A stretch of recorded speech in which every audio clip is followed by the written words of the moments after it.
Greetings and welcome to another River Radio Sports Central podcast powered by our friends at NovaCare Rehabilitation. Alongside Matt Varney from 103.5 ESPN, I am Darren Kinnard. And Matty, the calendar has turned to May, and that means we are into the home stretch of not only the spring seasons but also the school year. Yeah. And the finish line is in sight.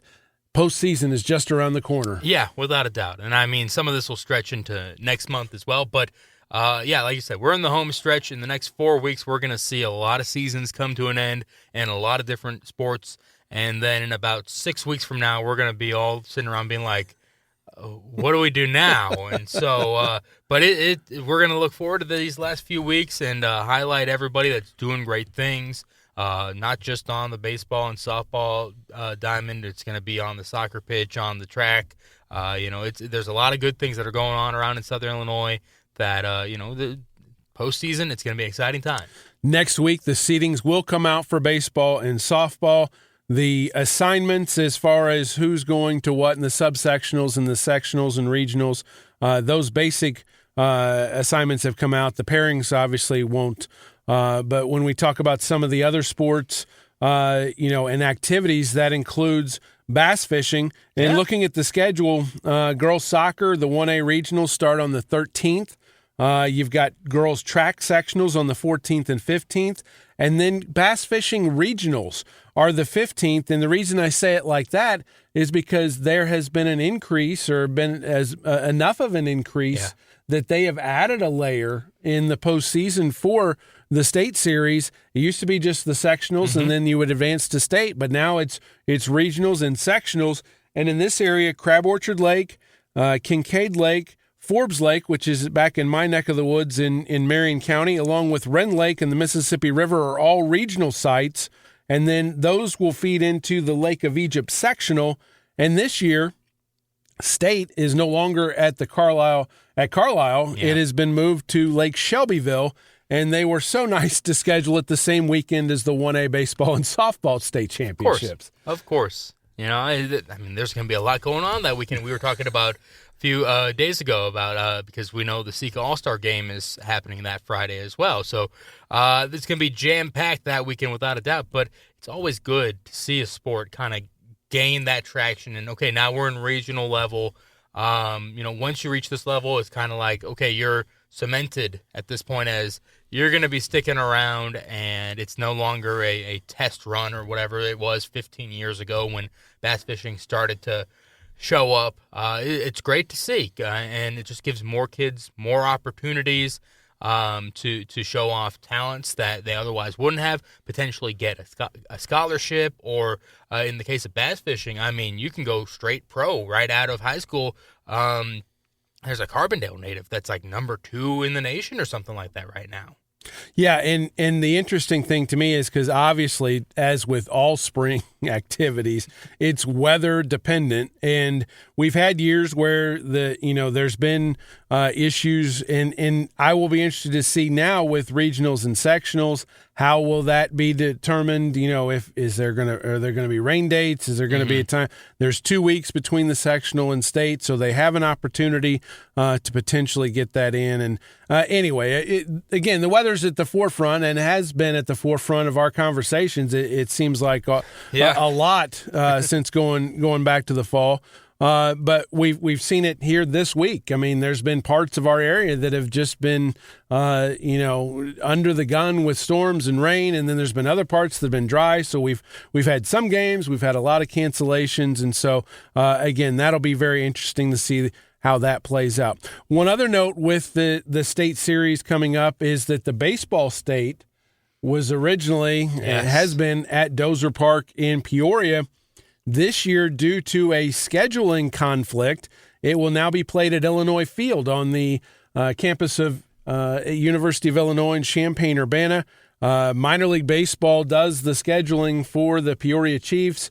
And again, nobody saw the conflict until I guess a week or so ago, or whenever they started scrambling to figure out a place. But pretty good fallback to be able to play it at the U of I Stadium that is top-notch in the Big Ten, video board, all the amenities, turf, and so The disadvantage for me selfishly is that it was kind of nice having softball and baseball in the same town if we had multiple entries up at state. So now it could be a challenge if all goes well and we end up with multiple teams at state. Yeah, and I mean, I feel like we probably will have that predicament, unfortunately. But like you said, a good fallback option for that situation. First time in the 85 years that the state finals have happened that it's going to be at U of I, which feels crazy to say because the U of I gets a lot of state finals. Right. But it'll be a good experience for whoever ends up playing up there. And, I mean, like you said, top-notch facility. It'll be interesting, without a doubt. Yeah, and I didn't realize that, I mean, it seats 5,000. Mm-hmm. So, I mean, it's not like that it's going to be a situation where, seating's going to be super limited or something like that. And so, and I saw some comments where people like, oh, well, basketball has moved. That basketball move worked out so well, taking it from Peoria to Champaign. This is a one-year deal. This is because of the scheduling snafu.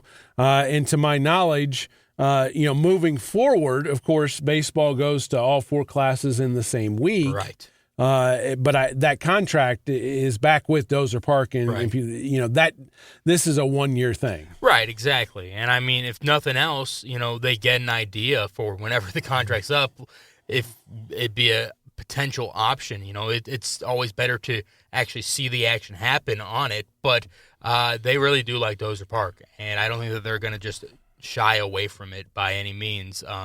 If it's going to be available, I think that the IHSA is generally going to try to take that park, especially because they do like to try to spread a lot of stuff around to a lot of different universities for the state championship weekends, and so I'd love to see more SIU involved, but other than that, when it comes to the middle of the state, they do a pretty good job of passing those items around, and it's a one-time deal.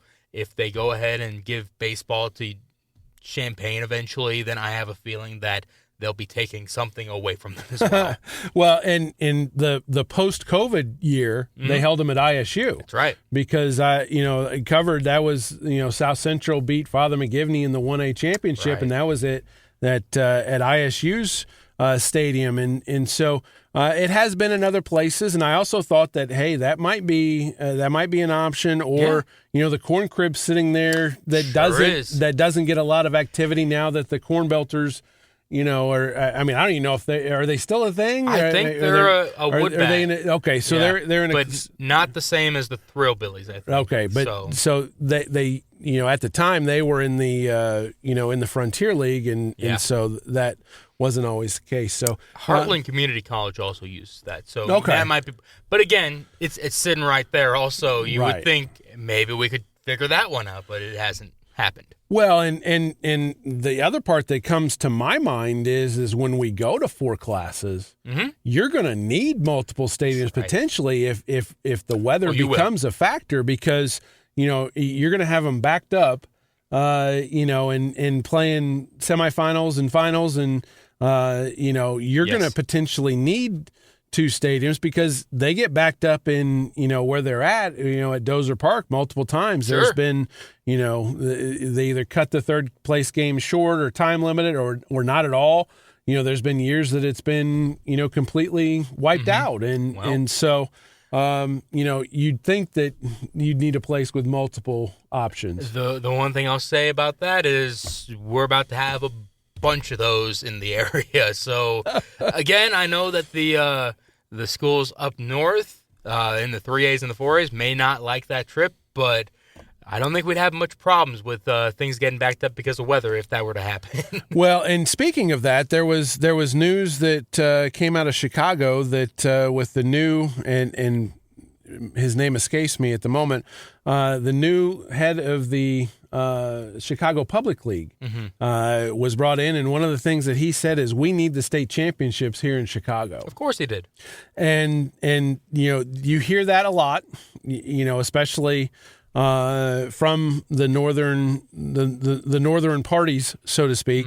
And they haven't really had that person that's been vocal about spearheading it. Yeah. You've had the sporadic comments and people, the normal gnashing of teeth of, but to have somebody in a highly visible position coming out with that, I don't think it's going to go anywhere because they've made a point that Central Illinois is where they want most of the things, and it makes a lot of sense. A state like Illinois, absolutely.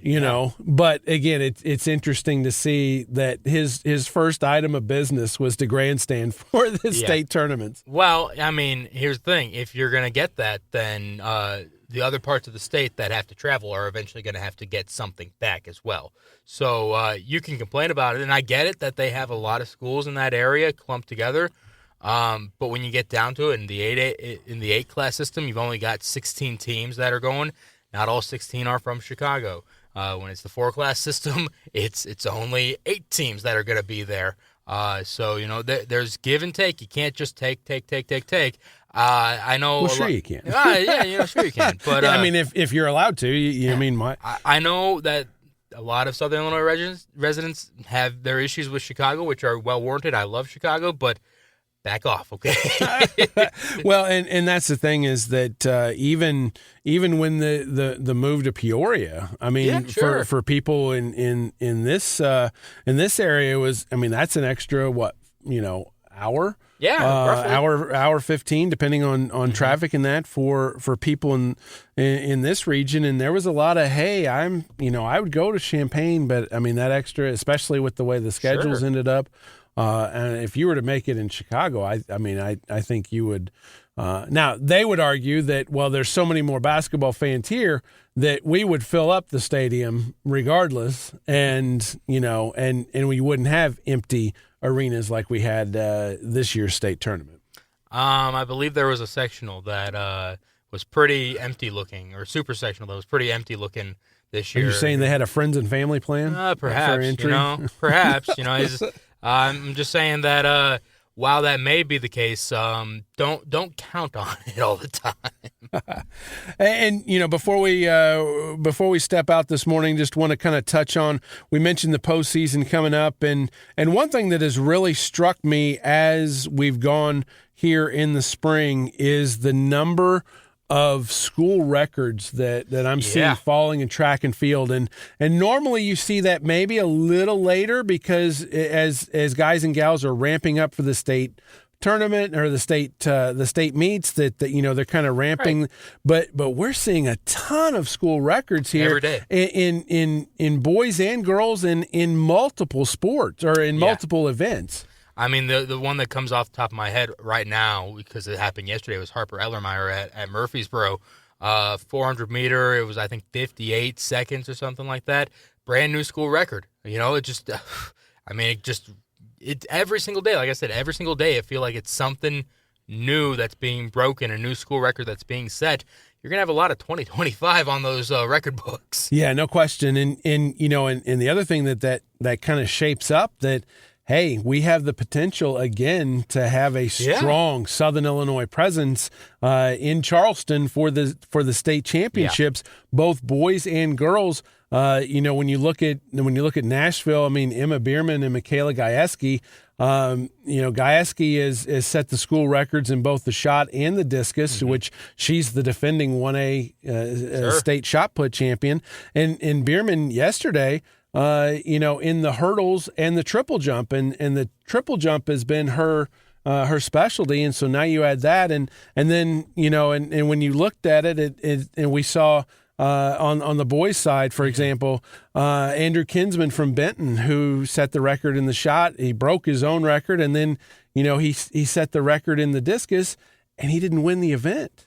Carson Murrah from Johnson City won the event. And so, not only is it we have some, we have depth in addition to it's quantity and quality. Yeah, I tell people all the time, Southern Illinois, a basketball region, but when it comes to spring sports, there's a lot of hidden gems.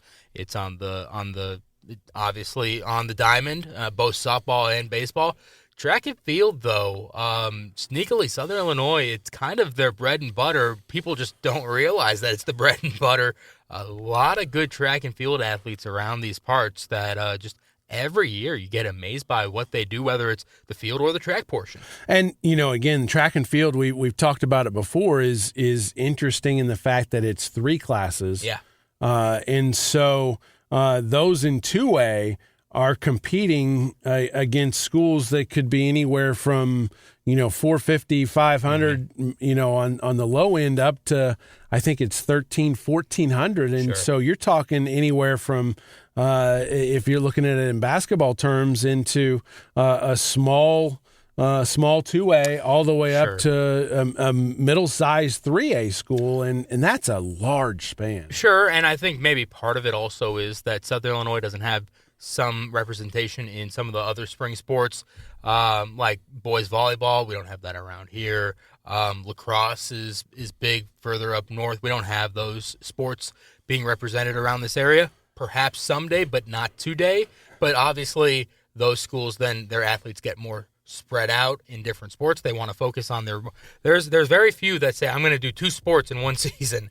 I tried to do it at one point, and I got told no by my parents. Still haven't gotten over it. I wanted to throw the shot put and play tennis at the same time, and they said, no, pick one.